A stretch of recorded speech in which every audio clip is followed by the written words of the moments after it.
বিয়ের সময় দেখেছেন আপনি শ্বশুরের সম্পত্তি, মেয়ের সৌন্দর্য, বা পালিয়ে করেছেন, অ্যাফেয়ার করে করেছেন, এখন বিয়ের পরে হাউমাউ করছেন। বিয়ের আগে তো দিনদারিতা দেখেন নাই। আল্লাহর নবী কখনো বলেননি 4টা গুণ দেখে বিয়ে করো, হাদিসের শব্দ এমন নয়। ওলামায়ে কেরামকে জিজ্ঞাসা করেন 4টা গুণ দেখে বিয়ে করো নয় শব্দটা, 4টা গুণ দেখে সাধারণত বিয়ে করা হয়।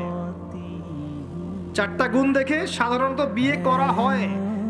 সম্পদ, সৌন্দর্য, বংশ, দিনদারিতা।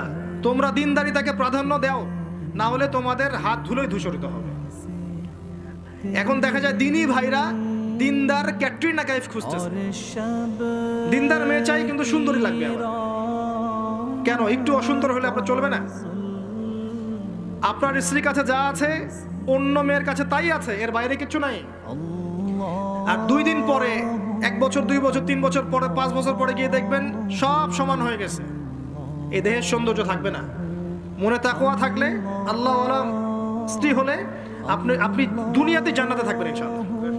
দুনিয়াতে আপনি জান্নাতে থাকবেন ইনশাআল্লাহ। আর যদি ঘরে একটা বদকার স্ত্রী থাকে, তাহলে আপনার দুনিয়ায় জাহান্নাম, দুনিয়া জাহান্নাম। অতএব বিয়ের আগে, বিয়ের সময় খুব কেয়ারফুল থাকবেন। আপনি দিনদার মেয়েকে প্রাধান্য দেন, এবং মেয়েদেরকেও বলবো দিনদার ছেলে ছাড়া বিয়ে করে না। অনেক বড় চাকরি করে, অনেক বড় ব্যবসা করে, এটা সেটা, নামাজ পড়ে না, এগুলো দেখছেন না, সুদের চাকরি করে, ঘুষ খায়, আপনি রাজি হয়ে যাচ্ছেন। এরপরে গিয়ে পস্তাচ্ছেন যে হুজুর আমার সংসারে অশান্তি, এটা সেটা।